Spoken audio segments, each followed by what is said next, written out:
السلام علیکم ورحمۃ اللہ وبرکاتہ۔ الحمد للہ نحمده ونستعینه ونستغفره ونؤمن به ونتوکل علیہ ونعوذ باللہ من شرور انفسنا ومن سیئات اعمالنا من يهده الله فلا مضل له ومن يضلله فلا هادي له ونشهد أن لا إله إلا الله وحده لا شريك له ونشهد أن سيدنا ونبينا وحبيبنا ومولانا محمدا عبده ورسوله أما بعد، قال الله تبارك وتعالى في القرآن الكريم: أعوذ بالله من الشيطان الرجيم، بسم الله الرحمن الرحيم. وَلَأُضِلَّنَّهُمْ وَلَأُمَنِّيَنَّهُمْ وَلَآمُرَنَّهُمْ فَلَيُبَتِّكُنَّ آذَانَ الْأَنْعَامِ. صدق اللہ العظیم۔ ہر طرح کی تعریف اور حمد و ثنا اللہ بزرگ و برتر کے لائق ہے، جس کا کوئی شریک نہیں، جس کا کوئی ساجی اور ہمسر نہیں، جو ہمیشہ سے ہے اور ہمیشہ رہے گا۔ بے شمار درود و سلام نازل ہوں اللہ کے آخری پیغمبر جناب محمد الرسول اللہ صلی اللہ علیہ وسلم پر، اور آپ کے تمام صحابہ اور اہل بیت پر۔ محترم حضرات، جو آیت کریمہ میں نے تلاوت کی ہے سورہ نساء کی، اس آیت کا پس منظر یہ ہے کہ جب اللہ تعالی نے شیطان کو اپنے دربار سے بھگایا، حضرت آدم علیہ السلام کا سجدہ نہ کرنے کی وجہ سے،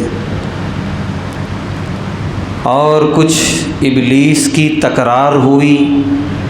اللہ تبارک و تعالیٰ کے ساتھ کہ میں افضل ہوں یا آدم علیہ السلام افضل ہیں، یہ ساری حرکت اور یہ سارا تکبر اللہ تعالیٰ کو بہت ناپسند آیا، اور اللہ نے ابلیس کو ہمیشہ کے لیے اپنے دربار سے بھگا دیا۔ بھاگتے ہوئے ابلیس نے اللہ سے کچھ وعدے کیے تھے کہ میں یہ کام کروں گا روئے زمین پر۔ ان وعدوں کو اللہ تعالیٰ نے سورہ اعراف اور سورہ نساء میں ذکر کیا ہے، بندوں کو بتانے کے لیے، اولاد آدم کو بتانے کے لیے کہ دیکھو شیطان یہ وعدہ کر کے گیا ہے میرے دربار سے، اور وہ کام تمہارے ساتھ کرے گا، اپنا وعدہ پورا کرے گا۔ تم چوکنا رہنا، محتاط رہنا کہ کہیں تم سے وہ وعدہ کیے ہوئے گناہ والے کام شیطان نہ کرا دے۔ چوکنا رہنا، بیدار رہنا۔ چنانچہ اس نے نکلتے ہوئے کہا تھا لَأَقْعُدَنَّ لَهُمْ صِرَاطَكَ الْمُسْتَقِيمَ، کہ اے اللہ آپ کا جو صراط مستقیم ہے، جس پر مومن بندے چلتے ہوئے سیدھے جنت میں جائیں گے، میں اس راستے کے شروع میں ہی بیٹھ جاؤں گا۔ لَأَقْعُدَنَّ لَهُمْ، میں بیٹھ جاؤں گا وہاں پر، اور آپ کے کسی بندے کو صراط مستقیم پر گزرنے نہیں دوں گا۔ لَآتِيَنَّهُمْ مِنْ بَيْنِ أَيْدِيهِمْ وَمِنْ خَلْفِهِمْ وَعَنْ أَيْمَانِهِمْ وَعَنْ شَمَائِلِهِمْ، ابلیس نے کہا تھا میں پوری کوشش کروں گا، میں آگے سے بھٹکاؤں گا، میں پیچھے سے بہکاؤں گا، میں دائیں جانب سے آ کر بہکاؤں گا، میں بائیں جانب سے بہکاؤں گا، لیکن گزرنے نہیں دوں گا صراط مستقیم پر۔ وَلَا تَجِدُ أَكْثَرَهُمْ شَاكِرِينَ، نتیجہ یہ ہوگا اے اللہ آپ دیکھیے گا آپ کے اکثر بندے آپ کے ناشکرے رہیں گے، شکر گزار نہیں رہیں گے۔ اس کے بعد سورہ نساء میں اللہ نے یاد دلایا کہ میرے دربار سے جاتے ہوئے شیطان نے یہ کہا تھا لَأَتَّخِذَنَّ مِنْ عِبَادِكَ نَصِيبًا مَفْرُوضًا، کہ اے اللہ آپ کے بندوں میں ایک میں بھی اپنا حصہ بناؤں گا۔ وہ صرف آپ ہی کی اطاعت نہیں کریں گے، ایک بڑی تعداد انسانوں کی وہ ہوگی جو میری اطاعت کرے گی، میری عبادت کرے گی، میں اتنا بہکاؤں گا۔ وَلَأُضِلَّنَّهُمْ، میں ان سب کو گمراہ کروں گا، اور گمراہ کرنے کا ایک راستہ یہ بتایا شیطان نے، وَلَأُمَنِّيَنَّهُمْ، میں ان کے دلوں میں خواہشات، لالچ اور حرص پیدا کروں گا۔ یوں سمجھیے کہ شیطان نے راز کھول دیا کہ میں بہکاؤں گا، دائیں جانب سے بائیں جانب سے ہر ممکن کوشش کروں گا، اور میرا جو نشانہ ہوگا وہ یہ ہوگا ان کے دلوں میں لالچ، حرص، طمع، خواہشات یہ پیدا ہو جائیں، پھر اس کے بعد صراط مستقیم پر چلنا خود مشکل ہو جائے گا۔ تو قرآن میں سورہ نساء میں اللہ تعالیٰ نے بڑے اہتمام سے اس کو بیان کیا کہ اے مومنوں اور اے قرآن پڑھنے والوں، خوب بیدار رہنا، تمہارے دلوں میں خواہشات، تمنائیں ناجائز اور اسی طریقے سے لمبی لمبی امیدیں، حرص، لالچ، یہ ساری چیزیں شیطان پیدا کرے گا اور تم پیدا ہونے نہ دینا۔ بڑی بنیادی چیز پیارے نبی صلی اللہ علیہ وسلم نے ارشاد فرمایا اول صلاح هذه الامہ الیقین والزہد، کہ اس امت کی جو اصلاح ہوئی ہے اولین لوگوں کی یعنی صحابہ کرام جو صحابہ بنے ہیں، اس میں دو چیزوں کا بہت بڑا دخل پیارے نبی صلی اللہ علیہ وسلم فرما رہے ہیں۔ ایک ہے یقین، اللہ کے وعدوں پر یقین، اللہ کی ذات پر یقین، جنت اور جہنم پر یقین، عذاب آخرت پر یقین، حساب و کتاب پر یقین، یہ سب بالکل یقین کے درجے میں ہو۔ دوسرا ہے والزہد، زہد کہتے ہیں دل کو لالچ اور حرص سے پاک کر لینا، جسے کہتے ہیں زاہدانہ زندگی۔ تو یہ دو چیزیں پیدا کر دی تھیں صحابہ کرام کے اندر، جس کی وجہ سے امت کا وہ پہلا طبقہ انتہائی حسین طبقہ تھا، نورانی طبقہ تھا۔ اس کے بعد فرمایا پیارے نبی صلی اللہ علیہ وسلم نے وَأَوَّلُ فَسَادِ هَذِهِ الْأُمَّةِ، میری امت میں جو سب سے پہلا فساد داخل ہوگا دو راستوں سے، البخل والعمل، ایک بخیلی، ہاتھ رک جائیں گے لوگوں کے، اللہ کی راہ میں دینے کے لیے جو ہاتھ کھلا تھا صحابہ کا، اللہ کے نیک بندوں کا، امت میں جب فساد آئے گا ہاتھ رک جائیں گے، بندھ جائیں گے لوگوں کی، اللہ کی راہ میں نکالنا بند کر دیں گے یا کم کر دیں گے۔ اور دوسرا ہے والعمل، خواہشات، الف سے ہے یہ عمل، اس کے معنی ہے خواہشات، لالچ اور حرص جب آ جائے گی دلوں کے اندر تو پھر خود بخود فساد پیدا ہونا شروع ہو جائے گا، کیونکہ خواہشات کے لیے اللہ نے دنیا بنائی ہی نہیں ہے، خواہشات کے لیے اللہ نے جنت بنائی ہے۔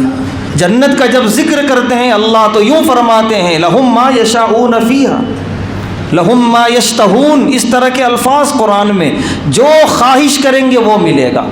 جو ان کی خواہش ہوگی وہ میسر ہوگا، اس کے لیے اللہ نے جنت بنائی ہے۔ دنیا میں خواہشات کی تکمیل ہے ہی نہیں، صرف ضروریات پوری کرنے کے لیے اللہ نے دنیا بنائی ہے، کہ تمہاری جو کھانے کی ضرورتیں ہیں، تمہارے جو پہننے کی ضرورتیں ہیں، تعلیم اور علاج و معالجے کی ضرورتیں ہیں، بس اس سے زیادہ کی جو چیزیں ہیں وہ خواہشات ہیں، اس کے لیے اللہ نے دنیا بنائی ہی نہیں ہے۔ تو خواہش، لالچ یہ انسان کے سکون کو، اطمینان کو تباہ کر دینے والی ہے۔ خواہش اور لالچ کی تعریف جو علماء نے کی ہے وہ یہ ہے کہ اللہ تعالیٰ نے ہمیں جس حال میں رکھا ہے، کم ہو یا زیادہ ہو اس پر راضی نہیں، ہمیں اور چاہیے، اور کی تمنا، چاہے گھر ہو تو اور گھر کی تمنا، چاہے سواری گاڑی ہو تو اور اس سے مہنگی گاڑی کی تمنا، چاہے وہ دکان ہو تو اس سے زیادہ دکانوں کی تمنائیں۔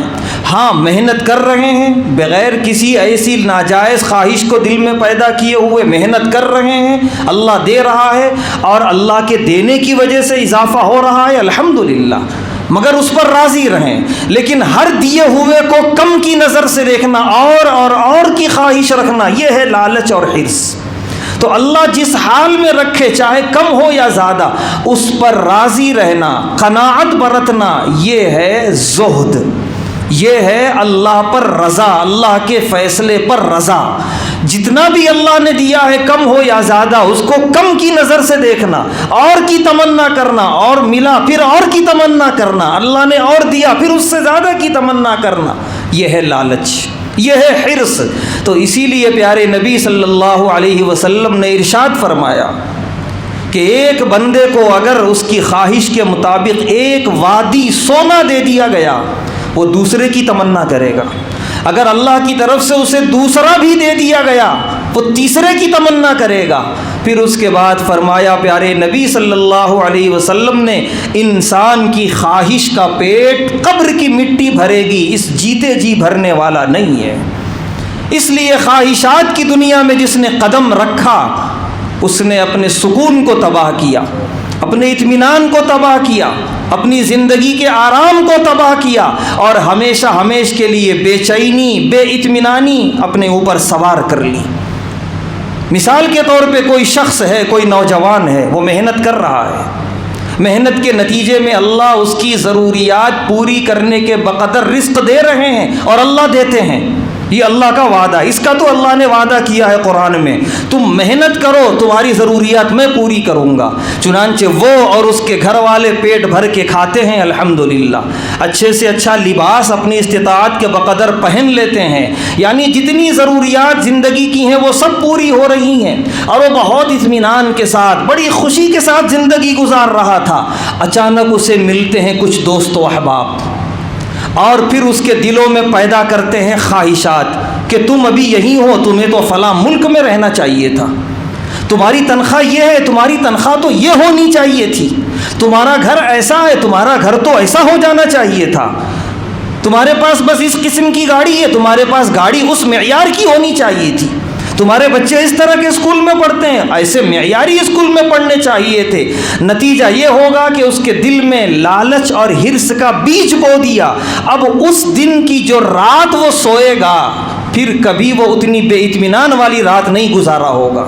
ایک لالچ دل میں آ گئی، ایک حرص کہ نہیں مجھے کہیں اور ہونا چاہیے، حالانکہ اچھا خاصا زندگی گزار رہا تھا، محنت کر رہا تھا، ہاں محنت ہی نہیں کر رہا ہے، روزگار سے ہی وابستہ نہیں ہے، تب تو عار دلانے کی ضرورت ہے، کیونکہ اللہ نے حکم دیا، پیارے نبی علیہ السلام نے حکم دیا محنت کرنے کا، تو بے شک جو بے روزگار ہیں محنت نہیں کرتے انہیں عار دلایا جائے، لیکن جو محنت کر رہے ہیں انہیں ان کے دلوں میں خواہشات پیدا کی جائیں، یہ جائز نہیں ہے، اس کی اجازت اسلام میں نہیں ہے۔ وہ جس حال میں ہے الحمدللہ اسے شکر گزار بنایا جائے، اسے اطمینان دلایا جائے کہ تم اتنا کما لیتے ہو کہ تم اور تمہارے گھر والے کھا لیتے ہیں، الحمدللہ تمہاری ضروریات کی تکمیل ہو جاتی ہے، کسی کے سامنے ہاتھ پھیلانے اور قرض مانگنے کی نوبت نہیں آتی، اللہ کا بے انتہا شکر و احسان ہے، اس کے دل میں تسلی پیدا کی جائے، اسے حوصلہ دیا جائے، یہ ہے اصل چیز۔ لیکن ہر ایک طرف سے لوگ آتے ہیں صرف یہ بتانے کے لیے کہ تم بہت کمتر ہو، تم ابھی بہت کم میں ہو، تمہیں یہاں ہونا چاہیے تھا، وہاں ہونا چاہیے تھا، نتیجہ یہ ہے کہ اب تک جو وہ پرسکون زندگی گزار رہا تھا وہ بھی تباہ ہو گئی، وہ سکون گیا، وہ اطمینان گیا، وہ دل کی جو خوشی تھی وہ خوشی چلی گئی، اب وہ اور کے تمنا میں ہے، وہ اور کبھی نہیں ملنے والا، یہ بات لکھ کے رکھ لیں ہم، کیونکہ حرص اور طمع آدمی کے دل میں جو ہوتی ہے مجھے اتنا مل جائے بہت آرام سے رہوں گا، جب بندہ وہاں پہنچ جاتا ہے، یہاں جتنا آرام سے تھا وہاں پہنچنے کے بعد اس سے زیادہ بے آرام ہوتا ہے، اور آگے کی تمنا ہوتی ہے، وہاں جب وہ جاتا ہے اور زیادہ بے سکون ہوتا ہے، نتیجہ یہ ہوتا ہے کہ اسی بے سکونی کے عالم میں دنیا سے چلا جاتا ہے۔ اسی لیے پیارے نبی صلی اللہ علیہ وسلم نے ارشاد فرمایا، کامیاب ہو گیا وہ شخص رزقہ اللہ کفافن، جس کو اللہ نے کافی رزق دیا، کافی کا مطلب جس سے اس کی ضروریات پوری ہو جائیں، وقنعہ اللہ بما آتاہ، اور اللہ نے جو رزق دیا اس پر قناعت کی توفیق بھی دے دی، کامیاب ہو گیا وہ شخص۔ قناعت کا مطلب رضا، اے اللہ میں راضی ہوں الحمدللہ، آپ نے جیسا مجھے گھر دے رکھا ہے، جیسی روزی میرے گھر میں ہے، جیسا میرے بچے کھا رہے ہیں، میری اوقات سے زیادہ ہے، میری محنت سے زیادہ ہے، اے اللہ آپ نے جو دیا آپ کا بے انتہا شکر ہے۔ نتیجہ یہ ہوتا ہے کہ وہ آدمی اس دنیا میں جنت کی سی زندگی گزارتا ہے جو اللہ کے دیے ہوئے پہ راضی رہتا ہے۔ تو ضرورت اس بات کی ہے کہ دل سے لالچ کو نکالیں، حرص کو نکالیں۔ اس لالچ اور اس حرص نے ہم کو عبادتوں کی لذت سے محروم کر دیا۔ نماز پڑھ رہے ہیں، وہی اور کی لالچ دل میں بسی ہوئی ہے، میں کب اتنا کما لوں گا، کب میں اس معیار پہ پہنچ جاؤں گا۔ قرآن پڑھ رہا ہے، پڑھنے میں مزہ نہیں آ رہا، کیوں؟ مزہ اس میں اس نے اپنا دل لگا رکھا ہے کہ مجھے اور ملے اور ملے۔ عبادتوں میں مزہ نہیں، نمازوں میں مزہ نہیں، دعاؤں کی فرصت نہیں، اللہ معاف کرے، اللہ سے مانگنے کی فرصت نہیں ہے۔ یہ سب کچھ تباہ ہو گیا، کس کی وجہ سے؟ اور کی تمنا نے، خواہشات نے، لالچ اور حرص نے۔ اور فی زمانہ عالم یہ ہے کہ اللہ کا دیا ہوا چھوٹا موٹا گھر ہے یا کرائے پہ رہ رہا ہے، کوئی بات نہیں، لیکن نہیں، مجھے چاہیے اچھے سے اچھا گھر چاہیے۔ سود پہ قرضہ اٹھاتے ہیں بینکوں سے اور گھر بناتے ہیں، زندگی پوری تباہ ہو جائے گی، لیکن کبھی ایسے گھروں میں سکون نہیں ملے گا۔ خوب اچھی طرح رکھ لیں، پیارے نبی صلی اللہ علیہ وسلم نے فرمایا اتقوا الحرام فی البنیان، عمارتیں بنانے میں حرام سے پرہیز کرو، حرام دولت سے پرہیز کرو، حرام پیسے لگیں گے فإنہ اساس الخراب، تمام ویرانیوں کی بنیاد یہی ہے، گھروں میں لگائے ہوئے ناجائز پیسے۔ اس میں خاص طور سے منع کیا پیارے نبی صلی اللہ علیہ وسلم نے۔ وجہ کیا ہے؟ آدمی گھر بناتا ہے، دنیا سے چلا جاتا ہے، نسلیں در نسلیں رہتی ہیں گھروں میں، سب اس کی سزا بھگتتی ہیں۔ اس گھر کے اندر کبھی خوشحالی نہیں، کبھی اتحاد نہیں، کبھی محبت نہیں، اختلافات، انتشار، لڑائیاں، ویرانیاں، بیماریاں، نہ جانے کن کن شکلوں میں عذاب آتا ہے۔ وجہ کیا ہے؟ سودی قرض پہ اٹھا کے جو ہے گھر بنا رہے ہیں، سود پہ گاڑیاں لی جا رہی ہیں، شادیاں کرنا ہے، سودی قرض لیے جا رہے ہیں، ہر طرف نحوست ہے، بے برکتی ہے، ہر طرف بے اطمینانی ہے۔ نتیجہ یہ ہوا شادیاں ہو گئیں لیکن محبتیں ہی پیدا نہیں ہو رہی ہیں، اتحاد ہی نہیں ہو رہا ہے، خاندانوں میں تو چھوڑو، میاں بیوی کا ہی مزاج ملنے کو تیار نہیں ہے۔ وجہ کیا ہے؟ سودی قرضے۔ سود پیارے نبی صلی اللہ علیہ وسلم نے فرمایا، خود اللہ نے فرمایا سورہ بقرہ میں، اللہ اور اس کے رسول کے خلاف اعلان جنگ ہے۔ اتنا بڑا گناہ ہے، اللہ اور اس کے رسول کے خلاف اعلان جنگ۔ جب یہ آیت نازل ہوئی تو صحابہ نے فرمایا ہمارے پاس طاقت نہیں ہے اللہ اور اس کے رسول سے جنگ کرنے کے، لہذا ہم سود سے ہمیشہ کے لیے توبہ کرتے ہیں۔ حالانکہ وہ سود میں ملوث تھے بھی نہیں، لیکن ان کو ہلا کے رکھ دیا اس آیت نے۔ اور آج عالم یہ ہے کہ دعوتوں میں سودی پیسے، گھروں میں لگا رہے ہیں سودی پیسے۔ ایک اچھی خاصی اللہ کی طرف سے دی ہوئی گاڑی ہے، سواری ہے، ضروریات پوری ہو رہی ہیں، لیکن نہیں، اور مہنگی چاہیے، اور عالی شان چاہیے، سود پہ پیسے اٹھا رہے ہیں۔ کتنے ایسے مسلم گھرانے ہیں جہاں کی عورتوں کے زیورات رہن پہ رکھے ہوئے ہیں اور سود پہ پیسے لے کے آئے ہیں۔ کتنی ایسی عورتیں ہیں جو اپنی زیورات چھوڑا بھی نہیں سکیں اور وہ سود پہ تباہ ہو گیا، زیور ختم ہو گیا۔ یہ ساری بے برکتیاں، یہ ساری جو ہے نحوستیں مسلم معاشرے کے اندر ہیں۔ نتیجہ یہ ہے کہ نہ الفتیں ہیں، نہ محبتیں ہیں، نہ اتحاد ہے، نہ زندگی کا کوئی مزہ ہے، ویرانیاں ہی ویرانیاں ہیں۔ وجہ یہ ہے کہ اللہ اور اس کے رسول کے خلاف اعلان جنگ صبح و شام ہم کر رہے ہیں، اور یہ آمادہ کر رہی ہے جنگ پہ کون سی چیز؟ دل کی لالچ، حرص۔ اس کو ماریں، اس حرص کو ماریں، اس لالچ کو ذبح کریں، اور اللہ نے جس حال میں رکھا ہے خوش رہیں۔ اللہ کا شکر ادا کریں، صبح سے شام تک اللہ کے شکرانے کا ذکر کریں کہ اے اللہ آپ نے جس حال میں رکھا آپ کا شکر ہے۔ یقین جانیے زندگی میں بھی اطمینان آئے گا، گھروں میں بھی محبتیں ہوں گی، عبادتوں میں بھی لطف اور مزہ آئے گا، اور اس کا اجر و ثواب دوگنا ہوگا، اور شیطان بھی شکست کھائے گا جو وہ وعدہ کر کے آیا تھا وَلَأُمَنِّيَنَّهُمْ کہ اے اللہ میں آپ کے بندوں کے دلوں میں حرص اور لالچ پیدا کروں گا، جس کی وجہ سے ان کو گمراہ کرنے میں آسانی ہو جائے گی۔ اللہ تبارک و تعالیٰ سے دعا ہے اللہ تبارک و تعالیٰ ہم تمام کو حرص اور لالچ سے بچے رہنے کی توفیق عطا فرمائے، ہم سب کے دلوں میں اللہ تعالیٰ زہد اور قناعت کی دولت نصیب فرمائے۔ وآخر دعوانا الحمد للہ رب